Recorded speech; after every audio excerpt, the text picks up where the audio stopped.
Hello everyone, তো চলো আজকে তোমাদের সাথে শেয়ার করি একেবারে হেলদি একটা ফুড। তো ফার্স্টে একটু রাজকীয় ভাইবস আনার জন্য আমি কিন্তু সুন্দর করে ফুল ঝরিয়ে নিলাম আমার গাঁদা ফুলের বাগান থেকে। তো তারপরে নিয়ে নিলাম একটা আইসক্রিম বোল, তার উপরে দিয়ে দিলাম দুধ, তার মধ্যে দিয়ে দিচ্ছি সেটা দেখো। অবশ্যই এটা কিন্তু একটা হেলদি জিনিস। আর এর উপরে দিয়ে দিলাম আমি 2 চামচ চিয়া সিড। চিয়া সিড কিন্তু আমরা প্রত্যেকেই জানি যে ফ্যাটটাকে যারা রিডিউস করতে চাইছো তাদের জন্য দুর্দান্ত কাজ করে।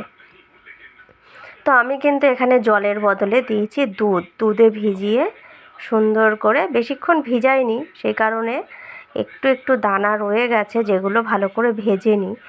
তো এটাকে একটু ভালো করে ভিজিয়ে নিলেই ভালো হয়। এর উপরে কলা দেওয়া যায়, আঙুর দেওয়া যায়, আমি দিয়েছি আপেল। তো এইভাবেই কিন্তু আমি আমার সকালের ব্রেকফাস্টটা রেডি করেছি। কেমন লাগলো অবশ্যই জানিও। Thank you. ভিডিওটা ভালো লাগলে কমেন্টে জানিও।